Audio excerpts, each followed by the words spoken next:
Got one.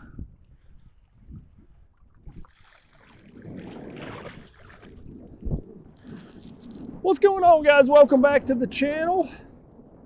Appreciate you guys tuning in for another video. If you guys are new to the channel, make sure you hit the subscribe button so you don't miss out on any future videos. Today we're talking about a bait right here. It's kind of been forgotten about here recently. You know, forward-facing sonar and the jig head minnow has kind of taken the spotlight away from this little guy right here. So we're going to talk about this bait and why I feel like you still should be throwing it, and definitely can still catch some bass on the good old underspin. So we're going to dive in, talk all about the underspin here today. So stay tuned, see if we can't teach you something about the underspin. Let's get out of the wind.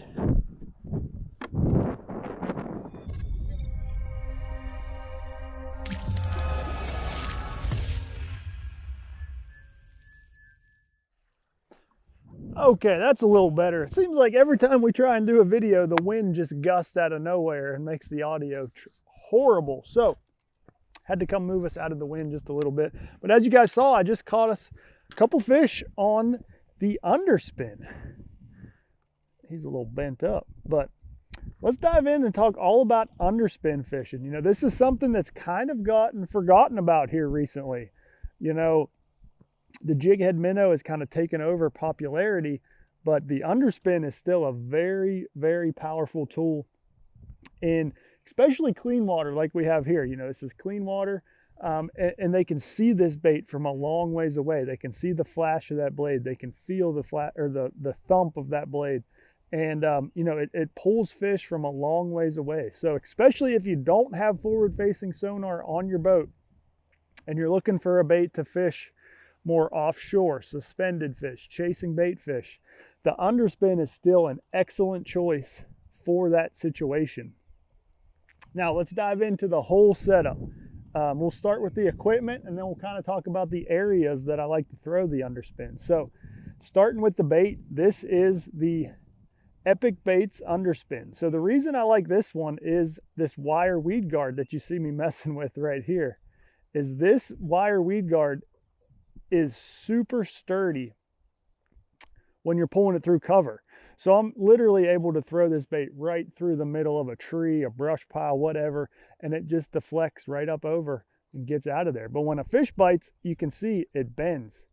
This wire weed guard will bend and right out of the way, allow you to hook that fish perfectly every time. And it's definitely the most weedless underspin that I have ever seen on the market. It comes through cover extremely well, and that's what I like to do a lot of times with an underspin, is put it right in the middle of the cover. Now, maybe you're not fishing around any cover. You can take some wire cutters, cut that right off there. You don't have to worry about any weed guard whatsoever. Right now, I'm not really fishing it around any cover, but I still like that weed guard on there just in case, you know. That way I don't have to rig up a new bait. I can leave him on there. I don't feel like it hinders any bites. You know, I feel like you'll get the same amount of bites with the weed guard versus without the weed guard. So really just a personal preference, but it's all up to whatever you guys feel like. I like the added layer of the protection from the cover. Now, the bait, this is just a little 3.3 inch swimmer on there. You know, that's an excellent choice. It gives a little swimming action on there, but that doesn't have to be your only option. You know, you can put just a small fluke style bait if you want less action. So this is just a, you know, a Super Fluke Junior right here. You can slide him up on there just like that, and now you just have a slender profile with a forked tail, no action at all, and you're just relying on the flash and swim of that blade. So, you know, lots of different options on the underspin as far as baits. I don't think I mentioned this is a 1/4 ounce size. I like the 1/4 ounce probably 90% of the time.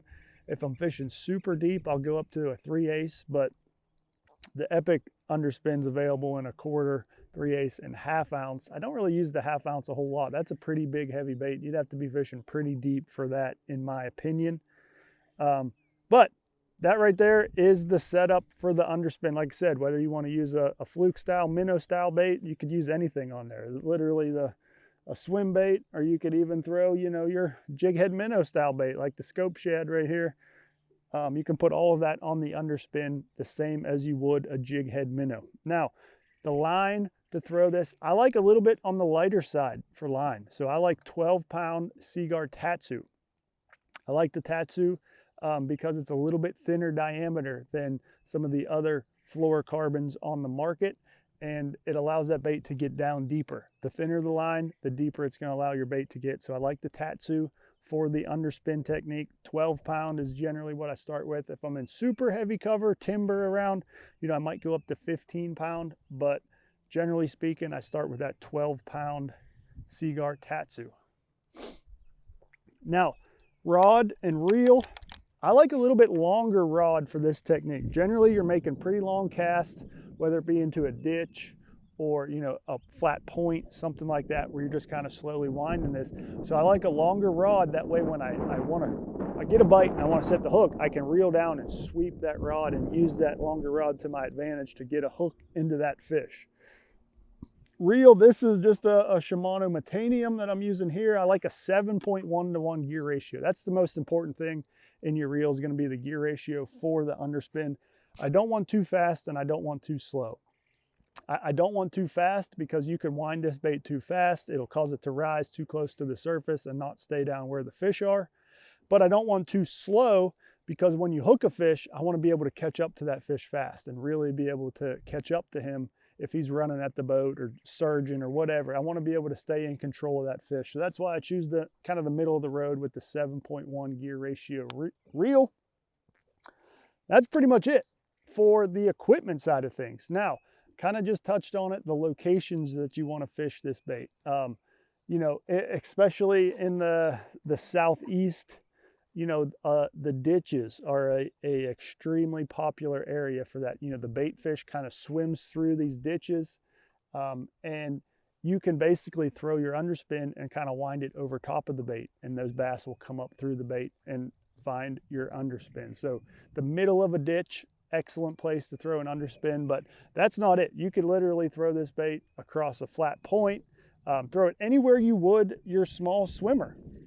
You know, if you throw him across a shallow rocky point, throw the underspin across a shallow rocky point. It's just an added, the addition of that blade has more drawing power. The fish can see that and feel that from further away. So the underspin is an excellent option in addition to the small swimmer.